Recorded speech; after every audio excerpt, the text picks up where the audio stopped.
Hey! What did Momotaro's parents say when he was born?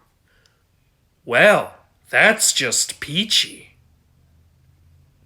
Here's something you might not know about Maui. Remember in the Disney movie how he steals a heart from a goddess in order to give it to humanity, but he ultimately fails and has to redeem himself? Well, in the actual myth, the story goes a little differently. In the myth, Maui wants to gain immortality for humans, so he tries to do so by traveling through the body of a goddess named Hinui Tepo. Maui finds the goddess asleep with her legs spread open, oh dear, and he decides to enter her by crawling into her genitalia.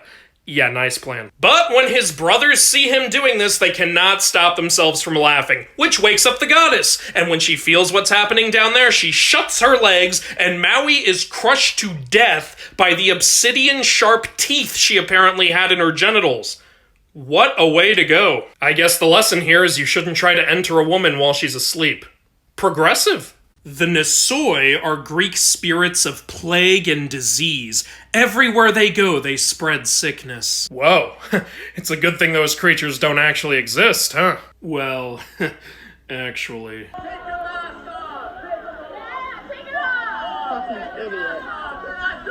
Hey honey, remember how I chopped our son's head off? Be pretty hard to forget that. Well, I got good news. I brought him back to life. Take a look. Why does he have an elephant head? Well, I wasn't gonna bring him back to life without a head, so I stuck an elephant's head on and then revived him. Why didn't you just stick his old head on and revive him? Well,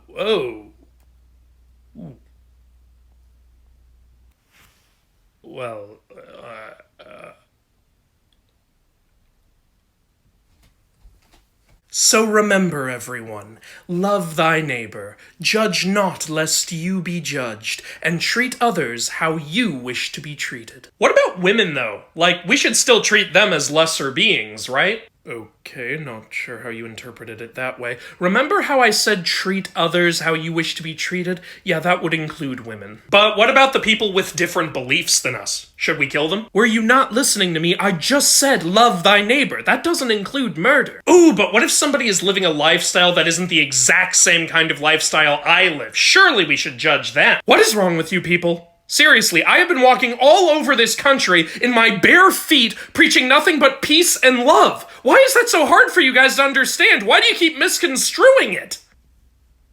But what about black people? Oh my dad! Hey, you know why I enjoy being a psychic medium? Well, it's a job that just speaks to me, on a spiritual level.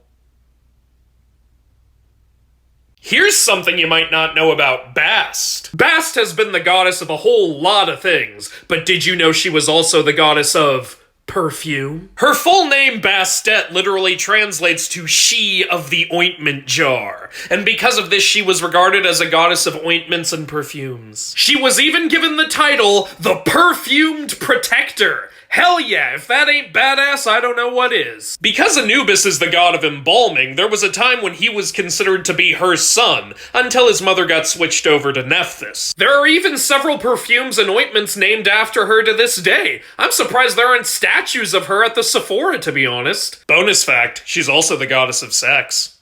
Not surprising, she does have a pussy for a head. I have a question about Odin from Norse mythology. Okay, so in Norse mythology, there are magical runes that you can only master if you've been through some kind of intense suffering. So in order to do that, Odin intentionally impaled himself against a tree in order to go through intense suffering so he could master the runes. But here's the thing. At one point, he had also gouged out one of his own eyes in order to gain access to the Well of Erd. Doesn't that count as intense suffering? Did he also need to impale himself to gain access to the runes? Why couldn't he gouge out his eye to gain access to the well, and then go to the runes having already gone through intense suffering by pulling out his own eye? Did he do the runes first and not know he was going to pull out his own eye later? Boy, that must be annoying to find out.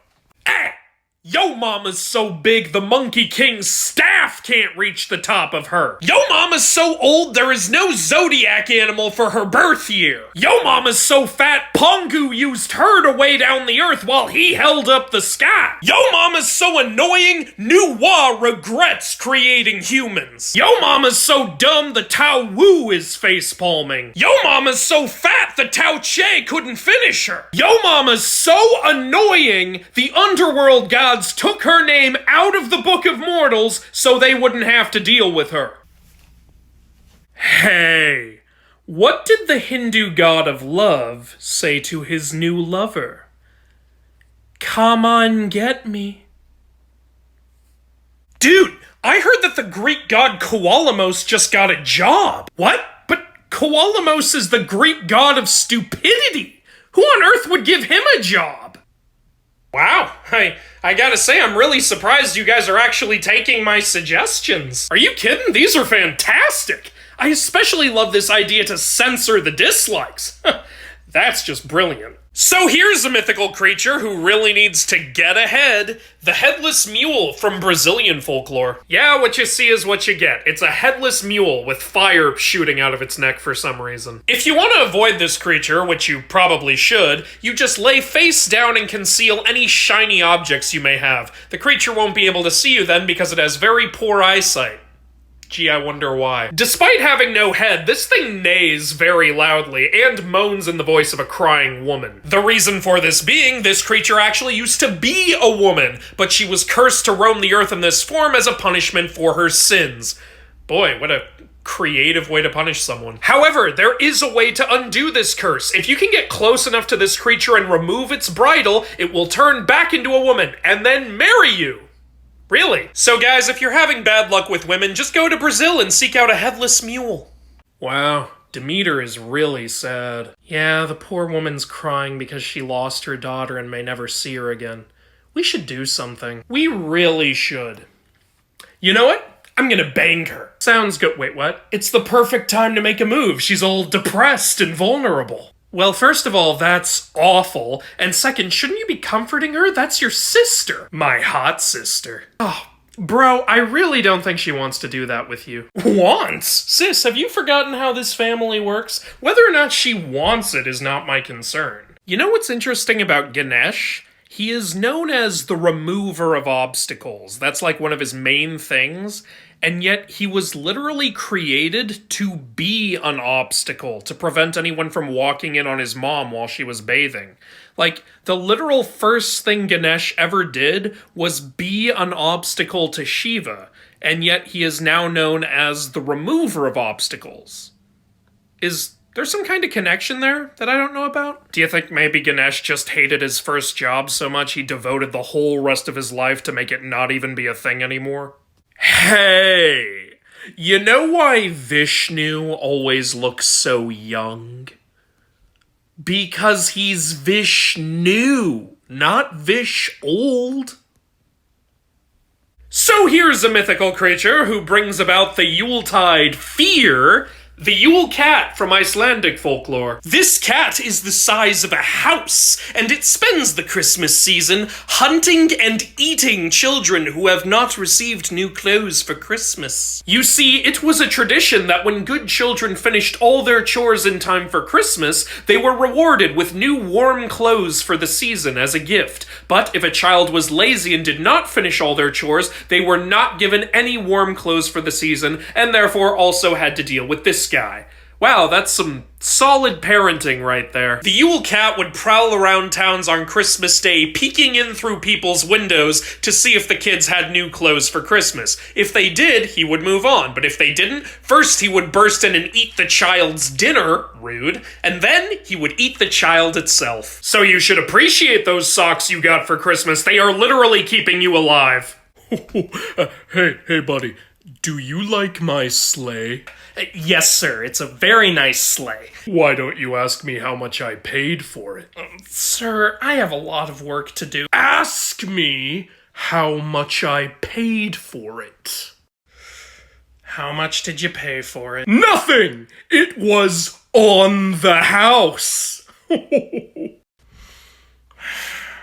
How long are you gonna keep making dad jokes? Oh, just as long as I'm Father Christmas.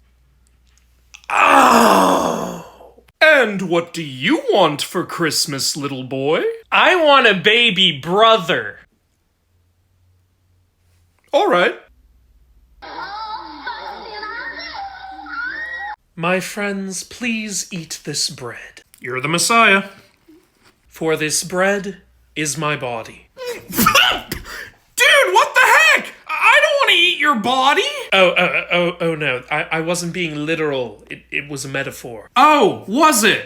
Well, you know what? How about next time you tell us that? Well, clearly the bread can't actually be my body. I thought it was obvious. JC, I have literally watched you cure blindness and walk on water. Okay, trust me, nothing is obvious anymore. Okay, fair point. I seem to have made things a bit tense, so please drink this wine. Now you're talking. For this wine is my blood. Hey, do you think Hades would be willing to trade me some of his spirits in exchange for some of my shoes? You know, a soul for a soul.